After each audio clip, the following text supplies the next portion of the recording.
22 April 2025 Jammu কাশ্মীরের পেহেলগামের Baisaran valley এমন এক ভয়াবহ সন্ত্রাসের সাক্ষী হয়েছিল যা পুরো দেশকে নাড়িয়ে দিয়েছিল। অনন্তনাগ জেলার পেহেলগাম থেকে 6 কিলোমিটার দূরে অবস্থিত এই বৈশারণ ভ্যালি একটি অত্যন্ত জনপ্রিয় পর্যটন এলাকা, যার সৌন্দর্যের কারণে এটি মিনি সুইজারল্যান্ড নামেও পরিচিত। এই উপত্যকার চারপাশে লম্বা দেবদারু গাছের ঘন বন রয়েছে, কাছাকাছি প্রবাহমান নদী রয়েছে এবং দূরে উঁচুতে তুষারাবৃত চূড়া রয়েছে, যা এই ভ্যালিকে এতটাই অনন্য করে তোলে যে পর্যটকরা স্বয়ংক্রিয়ভাবে এর দিকে আকৃষ্ট হয়। সেদিনও শত শত মানুষ কাশ্মীরের এই সুন্দর উপত্যকায় প্রিয়জনদের সাথে সময় কাটাতে এসেছিল। কেউ বেশ কয়েক মাস ধরে টাকা জমিয়ে তার পরিবারের সাথে ছুটি কাটাতে এখানে এসেছিল, কেউ তাদের ছেলের ভালো নম্বর পাওয়ার পর তাকে এখানে বেড়াতে নিয়ে এসেছিল, আবার কেউ তাদের নতুন বিবাহের পর এই সুন্দর উপত্যকায় হানিমুন করতে এসেছিল। চারদিক সৌন্দর্য আর খুশিতে ভরেছিল। বাচ্চাদের হাসি, ক্যামেরার ক্লিক এবং মানুষের কথোপকথনের শব্দে বাতাসে একটা স্বস্তির গুঞ্জন ছিল। কেউ কেউ কেবল পৃথিবীতে এই স্বর্গের প্রশংসা করছিল, আবার কেউ কেউ তাদের স্ত্রীর বাহুতে এমন ভাবে হারিয়ে গিয়েছিল যেন তারা কিছু মুহূর্তের জন্য তাদের সব দুঃখ ভুলে এই মুহূর্তটাকে বাঁচতে চাইছিল। কেউ একটু ধারণা করতে পারেনি যে আর মাত্র কিছুক্ষণের মধ্যে এখানে এমন কিছু ঘটতে চলেছে যা এই স্বর্গের মতন পরিবেশকে কয়েক মুহূর্তের মধ্যেই নরকে পরিণত করবে। যখন সবাই তাদের প্রিয়জনদের সাথে এই সুন্দর দৃশ্যে মগ্ন, তখন 5 থেকে 6 জন লোক সেই দেবদারু গাছের আড়াল থেকে বেরিয়ে সেখানে পৌঁছে গেল। তাদের মধ্যে অনেকেই ভারতীয় সেনা এবং পুলিশের পোশাক পরেছিল, কিন্তু বাস্তবে তারা ছিল একজন নির্মম সন্ত্রাসী। তাদের প্রত্যেকেরই হাতে M4 কার্বাইন এবং AK-47 এর মতন মারাত্মক রাইফেল ছিল এবং তাদের পিঠে ভারী ব্যাগ ছিল যা গুলি, গ্রেনেড এবং বারুদ দিয়ে ভরা ছিল। তারা ধীরে ধীরে শিকারীর মতন এই উপত্যকায় প্রবেশ করেছিল। এই পর্যটকদের হাসি, তাদের নির্দোষতা সন্ত্রাসীদের এতটাই রাগিয়ে তুলেছিল যে তারা যত তাড়াতাড়ি সম্ভব তাদের চুপ করিয়ে দিতে চেয়েছিল। এরপর সন্ত্রাসীরা সেখানে থাকা পর্যটকদের শনাক্ত করে হত্যা করা শুরু করে। কিছু সময়ের মধ্যেই ভূস্বর্গ নরকে পরিণত হয়। প্রায় 26 জন নিরীহ পর্যটক তাদের প্রাণ হারান।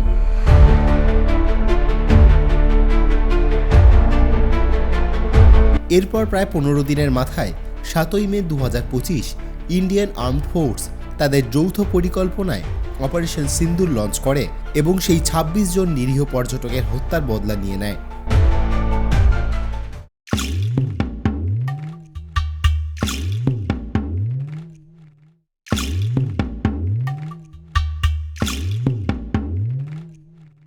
এরপর কেটে গেছে বেশ কয়েকটা দিন, পেরিয়েছে বহু সময়, কিন্তু ভূস্বর্গ এখন ঠিক কেমন আছে, কতটা স্বচ্ছন্দ ফিরেছে, সেখানে এই সময় ট্যুরিস্টদের যাওয়া কতটা নিরাপদ হবে, এই একরাশ প্রশ্নের উত্তর খুঁজতে আমি আমার পরিবার সহ বিগত 28 জুন 2025 আমার শহর বর্ধমান থেকে রওনা দিয়েছিলাম 13151 জম্মু তাওয়াই এক্সপ্রেস করে ভূস্বর্গ কাশ্মীরের পথে, যা ইতিমধ্যেই তুলে ধরেছি আমার আগের পর্বে। প্রায় 46 ঘন্টা ট্রেন সফর শেষ করে আমরা জম্মু তাওয়াই রেলওয়ে স্টেশনে এসে পৌঁছাই। এখনো পর্যন্ত যারা সেই পর্ব দেখে উঠতে পারেননি তাদের জন্য উপরের আই বাটন ও নিচের ডেসক্রিপশন বক্সে লিঙ্ক দিয়ে রাখলাম। আজকের পর্বে আমি জম্মু তাওয়াই রেলওয়ে স্টেশন থেকে রওনা দেব পেহেলগামের উদ্দেশ্যে। একই সাথে জম্মু তাওয়াই পৌঁছে লোকাল সিম কোথা থেকে নেবেন ও তাছাড়া যারা অমরনাথ যাত্রী রয়েছেন এবং কোনো কারণে রেজিস্ট্রেশন পাননি তারা কিভাবে এমার্জেন্সি রেজিস্ট্রেশনের মাধ্যমে অমরনাথ যাত্রা করতে পারবেন সেই সংক্রান্ত বিষয়েও বিশেষ তথ্য থাকবে আজকের এই পর্বে। তাহলে চলুন আমাদের কাশ্মীর ভ্রমণ শুরু করা যাক। Good morning everybody, good morning from Jammu Tawi. আমরা দেখাচ্ছি কি করে এমার্জেন্সি রেজিস্ট্রেশন করা যায় এবং আপনারা যারা রেজিস্ট্রেশন করেননি অথচ বাবার দর্শন করতে চান কীভাবে করতে পারেন সমস্ত ডিটেলস থাকবে আজকের এই পর্বে। আগে যাই স্টেশনের বাইরে, আগে প্রথমে আমাদের একটা সিম কার্ড নিতে হবে। আমাদের গাড়ি এই 1 নম্বর প্ল্যাটফর্মে দিয়েছিল, আর 1 নম্বর প্ল্যাটফর্মের পাশে এরকম রাস্তা রয়েছে। আমরা ব্যাগ নিয়ে বাইরে যাচ্ছি, এসে পৌঁছালাম এই হচ্ছে জম্মু তাওয়াই স্টেশন এর বাইরে। এখানে বাইরে বেরোলেই আপনারা প্রচুর সিম কার্ডের দোকান পেয়ে যাবেন। 100 টাকা করে অনেকে আসবে আপনার কাছে, বলবে 100 টাকা করে সিম কার্ড, তারপরে যেটা রিচার্জ সেটা। কিন্তু অনেক জায়গায় এরকমও পেয়ে যাবেন দোকানে যেখানে free of cost SIM card, খালি রিচার্জটা করলেই হয়। আমরা এই জম্মু তাওয়াই স্টেশন এই ধার দিয়ে সোজা বেরিয়ে যাচ্ছে, দেখুন এরকম সিম কার্ড বিক্রি করতে আসবে অনেকেই। এদের কাছ থেকে নিলে 100 টাকা আপনাদের বেকার খালি একটা সিমের জন্য দিতে হবে। এসে পৌঁছালাম এই হচ্ছে ট্যাক্সি অপারেটর ইউনিয়ন। এই ট্যাক্সি ইউনিয়ন, এখান থেকে আপনারা শ্রীনগর, পেহেলগাম বিভিন্ন জায়গায় যাওয়ার জন্য ট্যাক্সি পেয়ে যাবেন। এই দেখুন শ্রীনগর শ্রীনগর করে ডাকবে। আমরা এইটাকেও পেরিয়ে যাচ্ছি। স্টেশনের বাইরে দুটো জায়গা আছে, একটা হচ্ছে বৈষ্ণবী ধাম, একটা হচ্ছে সরস্বতী ধাম, যেখানে এমার্জেন্সি রেজিস্ট্রেশন হয়। বাইরে থেকে আমরা আমাদের সিম কার্ড নিয়ে নিয়েছি। সিম কার্ডে 350 টাকা করে 4G সিম পড়লো, আর 400 টাকা করে 5G সিম। এয়ারটেলের ক্ষেত্রে, জিওর ক্ষেত্রে একই দাম নিল। আমি এখন রয়েছি, এই আমার সামনে হচ্ছে বৈষ্ণবী ধাম। একদম জম্মু যে রেল স্টেশন আছে সেই রেল স্টেশন থেকে বেরিয়েই সামনে বৈষ্ণবী ধাম, আর ওখানে সরস্বতী ধাম। এই দুটো জায়গায় এমার্জেন্সি রেজিস্ট্রেশন হয়, ভোর 5টা থেকে শুরু হয়। আপনারা যারা রেজিস্ট্রেশন করে আসেননি বা করতে পারেননি বা রেজিস্ট্রেশন পাননি, অথচ বাবা বরফানি দর্শন করতে এসছেন, আজকে প্রথম দিনের রেজিস্ট্রেশন হলো। এটাকে এমার্জেন্সি রেজিস্ট্রেশন বলে, ঠিক আছে? তো আপনারা যারা পাননি তারা এখানে এসে এমার্জেন্সি রেজিস্ট্রেশন করতে পারেন, তবে নির্দিষ্ট কিছু কোটা থাকে। আজকের কোটা যেমন সম্পূর্ণ শেষ হয়ে গেছে, আমরা এখান থেকে ডিরেক্টলি আমাদের গাড়ি করা আছে, আমরা চলে যাব পেহেলগাম। এই মুহূর্তে আবার ফিরে এসেছি। এখন এই জম্মু তাওয়াই রেলওয়ে স্টেশনের যে এন্ট্রি গেট, এইখানটাতেই আবার এখানেই এই সামনের গাড়ির পার্কিং আমাদের গাড়ি করা আছে। গাড়িতে উঠে আমি আপনাদের সমস্ত ডিটেলস বলছি, আমাদের প্ল্যানস বলছি। এখন রয়েছি আমরা জম্মুর যে ট্যাক্সি বা ক্যাব স্টেশন আছে, মানে যে ক্যাবের যে পার্কিং আছে সেই ক্যাবের পার্কিংয়ে। এই হচ্ছে আমাদের গাড়ি JK 01 BA 8181। আমি আমাদের আরিফ ভাইয়ের কাছ থেকে আমাদের কাশ্মীর ট্যুর বুক করেছি। আমি সমস্ত ডিটেলস আমি আপনাদেরকে গাড়িতে উঠে গাড়ি ছাড়ার পর বলছি। এখন আমরা এখান থেকে বেরিয়ে যাচ্ছি সোজা পেহেলগামের উদ্দেশ্যে। আমাদের সমস্ত প্ল্যান এবং সমস্ত কিছু গাড়িতে উঠি রিল্যাক্স হয়ে আপনাদেরকে জানাবো। তার আগে দেখিয়ে দিই, এই হচ্ছে আমাদের ইনোভা ক্রিস্টা গাড়ি দিয়েছে, যেমনটা বলেছিল, একদম নতুন একটা গাড়ি। আমাদের গাড়ি এই জম্মু ট্যাক্সি স্ট্যান্ড ছেড়ে বেরিয়ে গেল। শুরু থেকে সবটা বলি, আমরা প্ল্যানিং করেছিলাম অমরনাথ দর্শনের জন্য, তবে সেটা হেলিকপ্টারে, কিন্তু দুর্ভাগ্যবশত এই বছর হেলিকপ্টার চলছে না। আর হেলিকপ্টারে যখন আপনারা প্ল্যানিং করবেন অমরনাথ দর্শনের, সেক্ষেত্রে আপনাদের রেজিস্ট্রেশন লাগে না। আপনাদের যে মেডিকেল যে সার্টিফিকেট যেটা আপনারা তৈরি করবেন গভর্নমেন্ট হসপিটাল, যেগুলো রেজিস্টার্ড হসপিটাল আছে সেইগুলো থেকে, অমরনাথের লিস্টের যে হসপিটাল আছে সেই হসপিটালের অনুযায়ী আপনারা যেই মেডিকেল সার্টিফিকেট তৈরি করে আনবেন সেটা, এবং যে হেলিকপ্টারের যে টিকিট সেটাই হচ্ছে আপনার তখন রেজিস্ট্রেশন। যারা হেলিকপ্টারে করে যায় তাদের জন্য কোনো রেজিস্ট্রেশন লাগে না আলাদা করে। কিন্তু আমাদের এবছর যেহেতু হেলিকপ্টার বন্ধ, আমাদের সেক্ষেত্রে আমরা রেজিস্ট্রেশন, আমাদের যেহেতু প্ল্যান ছিল যে আমরা হেলিকপ্টারে করে করবো, সেক্ষেত্রে আমরা কোনো রেজিস্ট্রেশন করিনি, মেডিকেল সার্টিফিকেট তো ছিল। কিন্তু যাত্রা শুরু হওয়ার 2 সপ্তাহ কি 1.5 সপ্তাহ আগে আমরা জানতে পারি যে এবছর হেলিকপ্টার চলবে না। অমরনাথ দর্শনের যে দুটো রুট মানে হেলিকপ্টারের, ভায়া বালটাল আর ভায়া পেহেলগাম, দুটো রুটেই এখন নো ফ্লাইং জোন করে দেওয়া হয়েছে, মানে দুটোই হচ্ছে নো ফ্লাইং জোন, হেলিকপ্টার উড়বে না এবছর।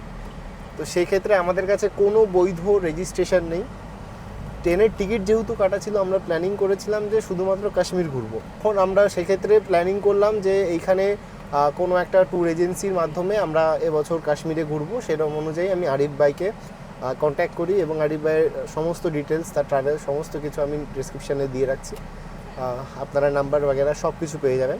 আমরা এখন চলেছি পেহেলগামের উদ্দেশ্যে। এই হচ্ছে আমাদের ড্রাইভার দাদা, উমর দা। এই জম্মু থেকে পেহেলগামে দূরত্ব হচ্ছে অ্যাজ পার গুগল 235 কিলোমিটার, সময় দেখাচ্ছে 5 ঘন্টা 42। আমাদের उमर भाई वो बोल लो कितना समय लगेगा भैया यहाँ से? 6 घंटे के आसपास। ट्रैफिक पे भी डिपेंड करता है। अच्छा, अनंतनाग में वो अटका देता है क्या? कोई टाइम लिमिट अनंतनाग में सुना है कि वो तो परसों से जब से यात्रा स्टार्ट होगा तब से होगा।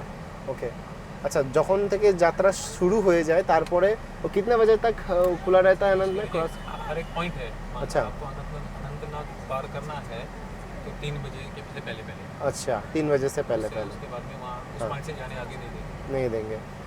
তো যারা যাত্রার সময় আসছেন আপনারা মনে রাখবেন যে জম্মু থেকে যখন বেরোচ্ছেন, অনন্তনাগ যখন পৌঁছাচ্ছেন বা পেহেলগামের দিকে বা শ্রীনগরের দিকে যখন যাবেন, অনন্তনাগকে 3টের মধ্যে ক্রস করতে হবে, তা না হলে আপনাদেরকে এদিকেই থেকে যেতে হবে, আপনারা শ্রীনগর বা পেহেলগাম যেতে পারবেন না।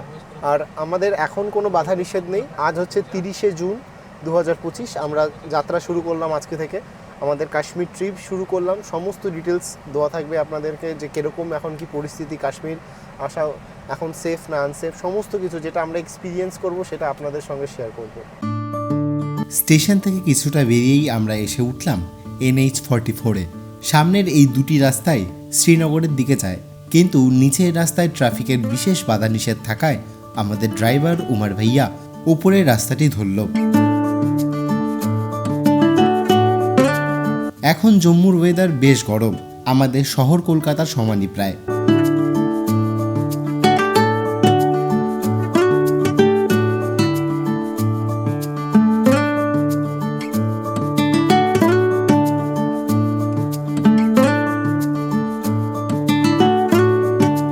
এই হচ্ছে NH44 আর এই হচ্ছে আমাদের আরিফ ভাই যে গাড়িটা পাঠিয়েছে সেটা। আর আমরা এখন এই একটা পিওর ভেজ রেস্টুরেন্টে এসে দাঁড়িয়েছি। দুপুরের খাওয়া দাওয়া সেরে নেবো। এখনও লং জার্নি, প্রচুর জার্নি করার বাকি আছে।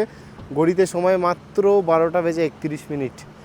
আর এইখানে এই ন্যাচারালি আমি জিজ্ঞেস করছিলাম আমাদের যে ড্রাইভার আছে উমার ভাইয়াকে, যে এইখানে ন্যাচারালি অত সিকিউরিটি থাকে না। এখন প্রতি মোড়ে মোড়ে মানে 2 গজ অন্তর অন্তর এখন এত পরিমাণে সিকিউরিটি দেওয়া রয়েছে, মানে 2 গজ যাচ্ছি আর 2 গজ অন্তর অন্তর মানে আর্মি দাঁড়িয়ে রয়েছে। আমি আপনাদের দেখাবো। তো চলুন আগে খাওয়া দাওয়া সেরে নেওয়া যাক। দুপুর প্রায় 12:30 বাজছে, লং জার্নি করব, খাওয়া দাওয়াটা আগে করে নেওয়া দরকার।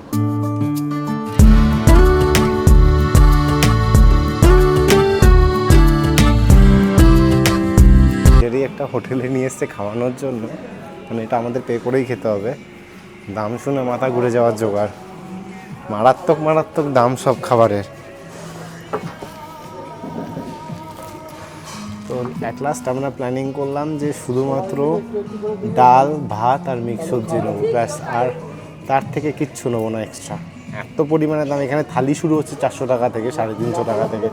এই যে অ্যাম্বিয়েন্স, সেটা দেখে মনেই হচ্ছে যে এর দাম প্রচুর বেশি হবে, মানে এই জায়গার দাম। আসুক খাবার, দেখাবো যে আপনাদের কীরকম কী খাবার পাওয়া যাচ্ছে। এই জম্মুতে এসে প্রথম, মানে এইখানকার মাটিতে এসে প্রথম খাওয়া দাওয়া হবে আজকে।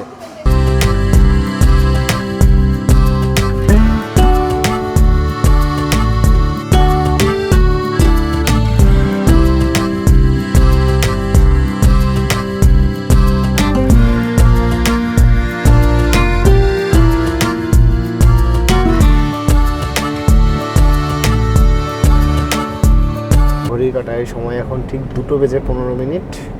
আমরা খাওয়া দাওয়া করার পর প্রায় 45 থেকে 50 মিনিট জার্নি করে ফেলেছি। এখন আমরা যেখান দিয়ে যাচ্ছি সেই জায়গার নাম হচ্ছে উধামপুরেরই পাশে একটি জায়গা, একটি শহর। আজকে নাম কে বলো আপনার? জাখানি জায়গাটার নাম। ওয়েদার এখন আমাদের ওখানকার মতনই, বৃষ্টি হচ্ছে, যখন তখন বৃষ্টি নামছে। এখন হালকা পাতলা বৃষ্টি হচ্ছে এইখানটায়। এখনও এখান থেকে বহু দূর, এখনও প্রায় ঘন্টা 4 জার্নি এখন আমাদের করতে হবে।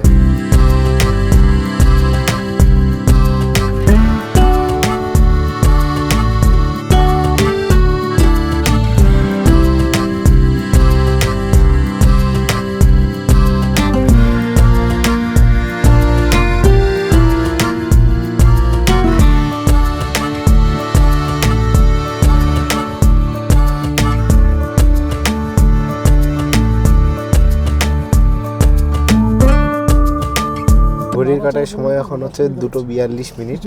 আমরা এখন রয়েছি যে জায়গাটা, সেই জায়গাটার নাম চিনানি।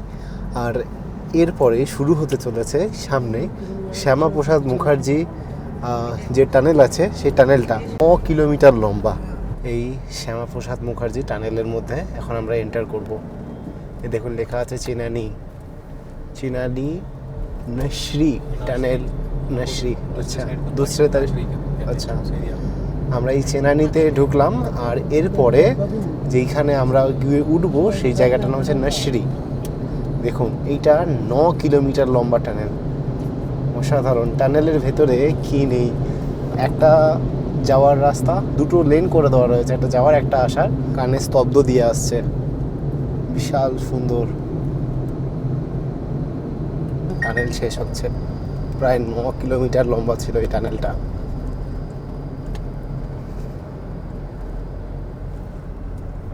আমরা এই টানেলটাকে ক্রস করলাম। এটা 9 কিলোমিটার লম্বা টানেল। এই 9 কিলোমিটার লম্বা এই টানেল তৈরি হওয়ার জন্য পুরনো যেই রাস্তাটা ছিল, পুরনো রাস্তাটা যদি ধরে যাওয়া হতো তাহলে প্রায় 2.5 ঘন্টার একটা লম্বা রুট ছিল, ঠিক আছে। এই 2.5 ঘন্টার লম্বা রুটটাকে এই মাত্র 9 কিলোমিটারের একটা টানেল মাত্র 20 মিনিটে বদলে দিয়েছে। মানে মানুষের কতটা টাইম বাঁচিয়ে দিল একটা 9 কিলোমিটারের টানেল। এরকম আরও একটা টানেল আসবে, সেটা হচ্ছে কাজিগুন্ড এলাকায়, সামনে কাজিগুন্ডে তখন আর একটা নতুন টানেল আছে, সেটাও প্রায় এরকমই 8-9 কিলোমিটার লম্বা, সেটাও আমি আপনাদের দেখাবো। আমরা এখন আমরা এখন যে জায়গায় রয়েছে সেই জায়গার নাম রামবান। আর এখান থেকে চিনাব নদীকে দেখা যাচ্ছে, দেখুন কি খরস্রোতা আর কি পরিমাণে নোংরা ভাসি নিয়ে যাচ্ছে এই চিনাব রিভার। এই চিনাব নদীর ওপরেই যে নতুন চিনাব ব্রিজ সেটাই তৈরি হয়েছে। আমাদের রাস্তায় এইদিকে কাজ চলছে, আমরা এই সোজা চলেছি, আর আমাদের বাঁ হাতে আমাদের সাথে সাথে চলেছে চিনাব রিভার। আর এরকম প্রচুর অসংখ্য টানেল আমরা ক্রস করছি। এই যে এরকম দেখছেন তো, এটা কোনো টানেল ঠিক নয়। এইটা দেখুন এক সাইডে ফাঁকা, এক সাইডে এরকম টানেল। আসলে আমরা যেরকম দেখে থাকি এটা সেরকম নয়। আসলে এই যে আমরা যে জায়গাটা দিয়ে ক্রস করছি এর পাশে একটা পাহাড় রয়েছে, তো সেই পাহাড়ে না মাঝে মধ্যেই ল্যান্ডস্লাইড হয়ে যায়, আর ল্যান্ডস্লাইড হয়ে পুরো রাস্তা পুরো একদম ধসিয়ে নামিয়ে দেয়। সে কারণে এই রকম তৈরি করে দেওয়া রয়েছে যাতে শেড মতন, অনেকটা কংক্রিটের শেড, যাতে ল্যান্ডস্লাইড হলে এই শেডের উপর দিয়ে একদম যেন চিনাবে গিয়ে পড়ে। এই দেখুন এখানে এটা শেষ হলো। এই যে এই সাইডে যে পাহাড়টা দেখতে পাচ্ছেন, ঠিক এই পাহাড় দিয়ে এরকম সব এসে ধস নাবে, পুরো রাস্তা ভেঙে নামিয়ে দেয়। এই দেখুন এখানে যেমন ধস নেমে রয়েছে অলরেডি। তো এই রাস্তাটাকে প্রোটেক্ট করার জন্য এইরকমভাবে কংক্রিটের শেড করে দেওয়া রয়েছে। দেখুন কিছুক্ষণ আগে যে জিনিসটা বলেছিলাম সেটা আবার আমরা ক্রস করছি, কীরকম পাথর পড়ে রয়েছে এটার উপর।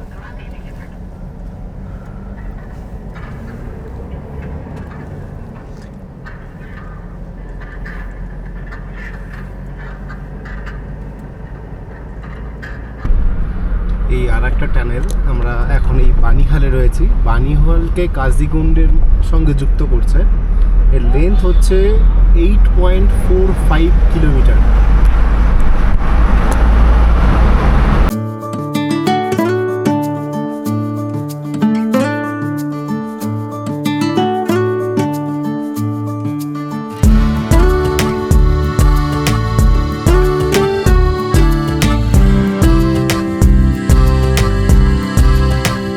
এই টানেল শেষ হওয়ার আগে পর্যন্ত আমরা ছিলাম বানিহালে, আর এই টানেল এই এখন শেষ হচ্ছে, আর শেষ হওয়ার সাথে সাথে আমরা পৌঁছে যাব কাজিগুন্ডে। এই পৌঁছালাম কাজিগুন্ড। এখানে NH-44 খুবই সুন্দর, একটু দেখাই আপনাদের। অসাধারণ রাস্তাঘাট, কিছুটা পাহাড়ি এলাকা ছাড়া বাদ বাকি রাস্তা বেশ দারুণ সুন্দর। আর এই রেল লাইন চলে গেছে এই দিক দিয়ে,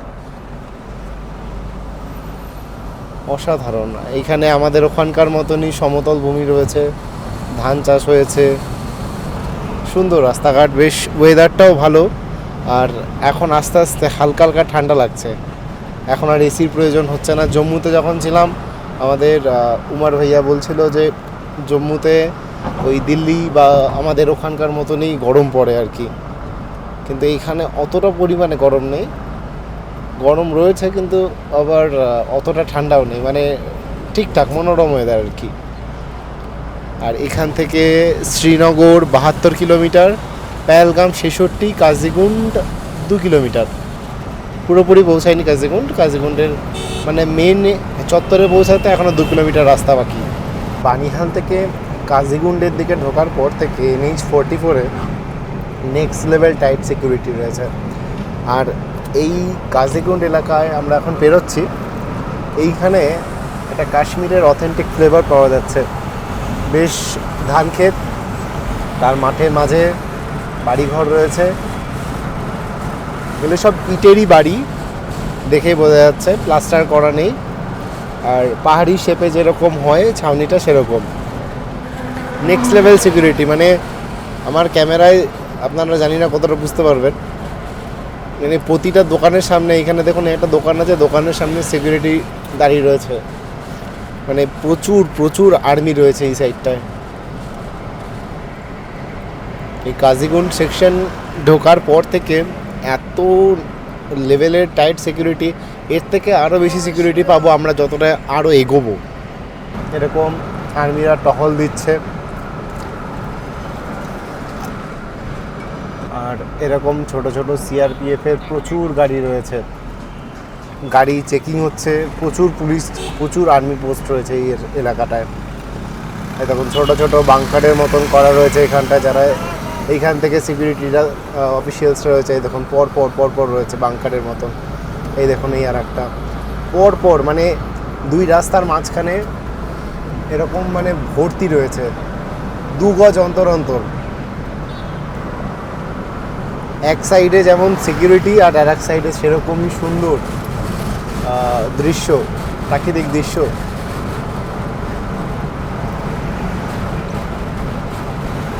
এই দেখুন এইখানেও রয়েছে সিকিউরিটি, প্রচুর প্রচুর টাইট সিকিউরিটি, যেটা বলছিলাম শুরু থেকেই। NH-44 ধরে আমরা অনেকক্ষণ জার্নি করলাম এতক্ষণ পর্যন্ত। এখন NH-44 ছেড়ে এই একটা ভেতরের রাস্তা দিয়ে আমরা এখন ঢুকে গেছি, ডান হাতের রাস্তা দিয়ে। সোজা চলে গেলে চলে যেতাম শ্রীনগরের দিকে, আবার আরেকটু এগিয়ে গিয়ে, মানে আমরা যেই মোড় থেকে ডান দিকে ভাঙলাম তার আরেকটু আগে গিয়ে গেলে বাহাতে যদি চলে যাই, তারপর থেকে আবার সোজা গেলে হচ্ছে পুলওয়ামা। আর এখন আমরা এই রাস্তা দিয়ে সোজা চলেছি পেহেলগামের দিকে। ঘড়ি কাটায় সময় এখন ঠিক বিকেল 5:35। আমরা এসে পৌঁছালাম এখন, এই হচ্ছে অনন্তনাগ। এরকম প্রচুর টহলরত গাড়ি রয়েছে, যেটা সারাক্ষণ টহল দিয়ে যাচ্ছে। এই হচ্ছে অনন্তনাগের মেন মার্কেট।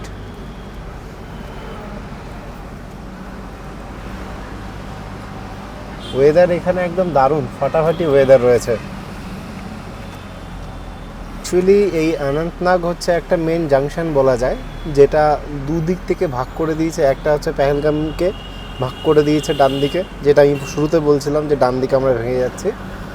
আর দ্বিতীয়ত সোজা চলে গেছে হচ্ছে গিয়ে শ্রীনগর, অর্থাৎ শ্রীনগর আর পেহেলগামের একটা জাংশন হচ্ছে গিয়ে এই অনন্তনাগ।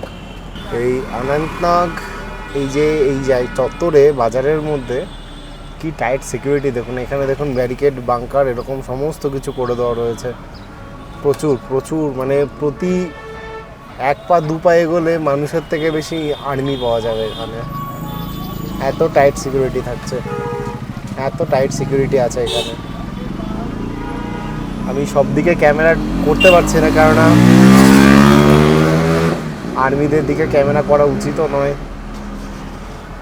এখানে দাঁড়িয়ে রয়েছে দুজন, প্রতি মোড়ে মোড়ে 2 হাত অন্তর অন্তর আর্মির জওয়ান দাঁড়িয়ে রয়েছে। এতক্ষণ ধরে এই অনন্তনাগের ভেতর দিয়ে চলার, মানে এই অনন্তনাগের ভেতর দিয়ে চলার একটা এক্সপিরিয়েন্স বলি। এই রাস্তা থেকে কানেক্টিং যত রোড আছে, মানে ওই যত রাস্তা উঠছে, মানে কোনো পাড়ার গলি বা মহল্লার মধ্যে থেকে যেসব রাস্তা এই রোডে এসে উঠছে, বা এই রোড থেকে এই রাস্তাগুলো কোনো মহল্লা বা গলির ভেতরে যাচ্ছে, প্রতিটার ভেতরে মিনিমাম 4 থেকে 5 জন আর্মি অফিসিয়ালস দাঁড়িয়ে রয়েছে। প্রতিটা, মানে একটা খোপ জায়গা থাকলেও সেখানে আর্মির লোক রয়েছে। মানে ভাবতে পারছেন কি লেভেলের রয়েছে। আমি খালি জাস্ট দেখে যাচ্ছি, মানে কোথায় নেই, মানে পুরো সব কটা কানেক্টিং রোডে যেগুলো উঠছে, মেন রোডের সাথে কানেক্ট করছে, সব কটাতে মানে ভর্তি আর্মি। মিনিমাম 2 থেকে 4টে রাস্তায় তো মানে অসংখ্য দাঁড়িয়ে। নেক্সট লেভেল আর্মির প্রোটেকশন রয়েছে এখানে। ঘড়ি কাটায় সময় এখন ঠিক সন্ধ্যা 6:16। তবে এখানে এখনও সন্ধ্যা হয়নি। যে পরিমাণে রোদ রয়েছে, আমাদের ওখানে দুপুর 2-3টের মতন রোদ। আর পেহেলগাম ঢুকতে আমাদের মিনিট 10-15 মতন লাগবে। তার আগে এই রাস্তায় আমাদের দাঁড় করিয়ে দিয়েছে সিকিউরিটি, আর্মি সিকিউরিটিরা। সামনে দাঁড়িয়ে রয়েছে, সামনে প্রচুর গাড়ির লাইন, সামনে আমাদের, পেছনে আমাদের, প্রচুর গাড়ির লাইন। এখানে আর্মিরা দাঁড় করিয়ে দিয়েছে। সম্ভবত এই পেহেলগামের এই কাণ্ডের পর সিকিউরিটি বেশি, অথবা সামনে থেকে হয়তো কোনো ভিআইপি আসবে, সেটা জানতে পারবো যতক্ষণ না চেকিং হচ্ছে না কী করছে সেটা দেখা যাক। যে চেকিং হলে বুঝতে পারবো যে টাইট সিকিউরিটির জন্য আমাদেরকে দাঁড়িয়েছে, চেক হবে, তারপর আমাদের ছাড়বে। বেশ কিছুক্ষণ আমাদের এখানে দাঁড়াতে হলো, তার কারণ হচ্ছে গিয়ে শুধুমাত্র এইখানে ভিআইপির কিছু গাড়ি পাস করলো এর জন্য, আর কিছুই না। প্রচুর পরিমাণে সিকিউরিটি রয়েছে। আর এখানে যখন ভিআইপিরা পাস করে, আমাদের এই উমার ভাই বলছিল যে এখানে ছোট থেকে ছোট একটা পুলিশওয়ালা, মানে পুলিশ অফিসারও না 3 থেকে 4টে গাড়ির একটা কনভয় নিয়ে চলে, মানে এত পরিমাণে রেসপেক্ট এদের এখানে। যাই হোক, আমাদের গাড়ি ছেড়ে দিয়েছে, আর মিনিট 10-15-এর মধ্যে আমরা পেহেলগাম পৌঁছে যাব। এই যে এই পুলটা দেখতে পাচ্ছেন, এই পুলটা পার হব, আর এখান থেকেই এই পেহেলগাম স্টার্ট হলো। আমাদের পেছনে ওইটা ছিল অনন্তনাগ, এই এখন পেহেলগাম শুরু হয়ে গেল। আর এই দেখুন বড় বড় করে সামনে বোর্ডে লেখা রয়েছে, ওয়েলকাম টু পেহেলগাম।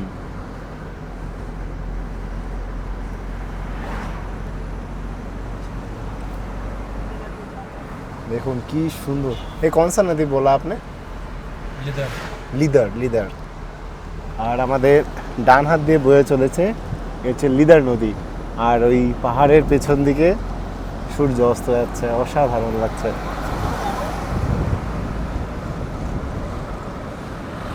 এই দেখুন, এই হচ্ছে এই লিদার নদী, কি দারুণ লাগছে দেখতে, সত্যি ভূস্বর্গই।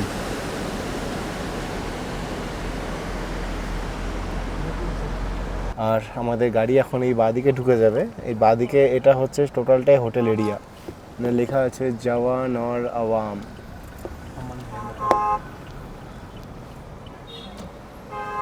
এই দেখুন, এই হচ্ছে লিদার নদীরই আর একটা ধারা এখান দিয়ে যাচ্ছে।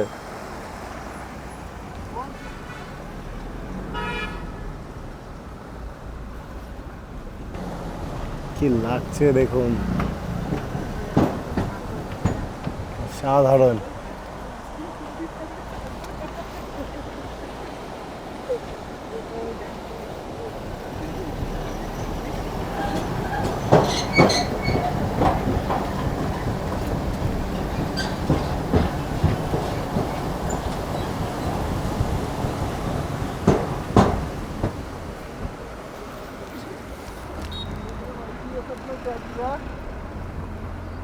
ঘড়ি কাটায় সময় এখন ঠিক সন্ধ্যা 7:10, আমাদের ওখানকার ভাষায় সন্ধ্যা বেজে 10। তবে পেহেলগামে এখনও রোদ দেখা যাচ্ছে বেশ ভালো পরিমাণে। আমাদের এই হচ্ছে হোটেল, আমাদের গাড়ি সামনে দাঁড়িয়ে রয়েছে। হোটেলে ট্যুরিস্ট নেই বললেই চলে। এই আমাদের হোটেল, আজকে আমরা এই আস্তানায় পেয়েছি, এখানে আমরা আজকে স্টে করছি। হোটেলটার নাম হচ্ছে মারিলিন রিসর্ট। আমাদের ফার্স্ট ফ্লোরে আমাদের রুম রয়েছে, দেখাবো আমাদের কীরকম কি রুম পেয়েছি, আমাদের ট্যুর প্যাকেজের সাথে আমাদের কীরকম কি রুম দিয়েছে এবং কেমন কি ফেসিলিটি, সমস্ত কিছু দেখাচ্ছি আপনাদের। তার আগে এইখানে একটুখানি ভিউ দেখিয়ে নিই। এই সামনে দিয়ে দেখুন, এই ছোট্ট পাড়া একটা ক্যানেলের মতন করে দেওয়া রয়েছে, এইখান থেকে নদীর জল বয়ে যাচ্ছে, বেশ সুন্দর লাগছে। আর এইখানে সামনে কিছু চেয়ার দেওয়া রয়েছে, এখানে বসে বেশ আড্ডা মারা যেতে পারে ফ্যামিলির সাথে। এমনি লোকেশনটা বেশ ভালো। আর এইখানে দেখুন, এই হচ্ছে আপেল বাগান, আমাদের একদম হোটেলের গায়েই রয়েছে আপেল বাগান। তবে আপেল এখনও সবুজ, পাকতে এখনও সময় লাগবে, জানি না কতটা বুঝতে পারছেন আমি। তবে আপনাদের নিয়ে যাব ওখানে আপেল বাগানে, একটু জুম করি তাহলে হয়তো বুঝতে পারবেন। দেখুন প্রচুর আপেল ধরে রয়েছে। চলুন তাহলে এবার আমাদের রুম ট্যুরটা দেওয়া যাক, কীরকম কি রুম পেয়েছি আমরা সেগুলো আপনাদের দেখানো যাক। এই হচ্ছে আমাদের হোটেল রুমের, এখানে অফিস রুম, এখানে আমরা চেক ইন করলাম। রুমগুলো বেশ সুন্দর। এই হচ্ছে ফার্স্ট ফ্লোর, এখানে একটা কমন ব্যালকনি করা আছে, যেখানে বসে আমরা এইখান থেকে বাইরের পাহাড় দেখতে পারি, বাইরের যে নেচার আছে সেটাকে দেখতে পারি। এখানে বেশ সোফা দেওয়া রয়েছে। আমাদের রুম আছে এইখানে একটা, সবকটাই ব্যালকনি রুম। আর এইখানে এই একটা রুম রয়েছে। এই হচ্ছে রুম আমাদের, যেমনটা আমাদের বলেছিল ঠিক সেরকমই রুম পেয়েছি। বড় মাপের বড় সড়ো একটা বেড রয়েছে। সামনে এই একটা ফুল ব্যালকনি রয়েছে যেখান থেকে আমরা মাউন্টেন ভিউ এনজয় করতে পারি। সঙ্গে আমাদের এখানে একটা টি টেবিল প্লাস চেয়ারের ব্যবস্থা করা রয়েছে। কাপেল রুম, এটা 3 বেডের রুম দিয়েছে আমাদের সবাইকে। আমরা টোটাল 8 জন আছি, 3টে রুম অ্যালট হয়েছে আমাদের। এই হচ্ছে রুম। পাশে ওখানে চার্জিং সকেট, ইন্টারকম রয়েছে, বেশ সুন্দর একটা পেছনে পেন্টিং রয়েছে, ওয়াল পেন্টিং। এখানেও সুইচ বোর্ড রয়েছে। আর এখানে বড় মাপের একটা টিভি রয়েছে, বেশ বড় সড়ো। এখান থেকেও আমরা এই দিকের এই আপেল বাগান, যেটা আমি আপনাদের দেখাচ্ছিলাম কিছুক্ষণ আগে, এটা এনজয় করতে পারি, পাহাড় এনজয় করতে পারি। ঠিক আছে, এইখানে একটা ছোট্ট আলমারি দেওয়া রয়েছে। আর এইখানেও একটা টি টেবিল প্লাস দুটো চেয়ার, টেবিল ফ্যান দেওয়া রয়েছে, লম্বা স্ট্যান্ড ফ্যান দেওয়া রয়েছে। এখন এই সময় পেহেলগাম অতটা ঠান্ডা নয়, হালকা ঠান্ডা রয়েছে, স্লাইট ঠান্ডা। রাত হলে হয়তো আরও ঠান্ডা বাড়বে। আর বেশ সুন্দর বড় মাপেরই একটা রুম রয়েছে। মেন যেই জিনিসটা সেটা হচ্ছে বাথরুমটাকে আপনাকে দেখাই। এই হচ্ছে বাথরুম। এখানে সামনে এই ওয়াশ বেসিন আছে, আয়না রয়েছে, বেশ পরিষ্কার পরিচ্ছন্ন বাথরুম, আপনারা দেখে বুঝতে পারবেন। একটা বাথ টাব দেওয়া রয়েছে, ওখানে শাওয়ার দেওয়া রয়েছে, হ্যান্ড শাওয়ার, হেয়ার ড্রায়ার রয়েছে। এটা বেশ দারুণ লাগলো, এটা আমি চায়নার প্রতিটা হোটেলে দেখেছিলাম। এটা ওয়েস্টার্ন স্টাইলের একটা বাথরুম, বেশ পরিষ্কার পরিচ্ছন্ন বড় মাপের বাথরুম। সঙ্গে রুমগুলো বেশ ভালো সাইজের রয়েছে। তো এই হচ্ছে আমাদের রুম। আমাদের এই আরও একটা রুম, এটাও বেশ একই রকম, মানে সব কটা রুমই আমাদের একই রকম। এপাশে ব্যালকানি আছে, তবে এপাশে ব্যালকানিতে লোকের বাড়ি ছাড়া আর কিছু দেখার মতন নেই। এটা ভেতরের দিকে আমাদের ওই লিটল কিডস শুয়ে রয়েছে। হ্যালো। বাথরুম সবকটাই এক রকমেরই। আর এইখানে আরও একটা রয়েছে রুম, এটাতে মা আর পিসি আছে। এটাও বেশ বড় সড়ো মাপেরই, সুন্দর। আমাদের 3টে রুমই বেশ ভালো বড় মাপের দিয়েছে। এটা দিয়েও আমরা এই ব্যালকনি দিয়ে এই পাহাড় এনজয় করতে পারবো। কেমন লাগছে? সুন্দর লাগছে, পরিবেশটা এত সুন্দর, এত ভালো লাগছে বলার মতো না। আজকের ব্লগ আমি এখানেই শেষ করছি। আমার আজকের ব্লগটি যদি আপনাদের ভালো লেগে থাকে তাহলে অবশ্যই ভিডিওটিকে লাইক করে এবং চ্যানেলটিকে সাবস্ক্রাইব করে পাশে থাকার অনুরোধ রইল। আজ আমরা এখন রয়েছি পেহেলগাম, কাল পেহেলগাম ঘুরতে যাব। আর একই সাথে কাশ্মীর এখন ঠিক কেমন রয়েছে সমস্ত কিছুর আপডেটস আপনাদের কাছে তুলে ধরবো। আমার ডিসক্রিপশন বক্সে ইনস্টাগ্রাম আইডিতে আপনারা গিয়ে দেখতে পারেন। আমি অলরেডি অনেক আপডেটস দিয়ে রেখেছি, আরও নতুন নতুন সব আপডেটস আসতে চলেছে। দেখা হচ্ছে আপনাদের সঙ্গে পেহেলগাম ভ্রমণের পরবর্তী একটি ব্লগে।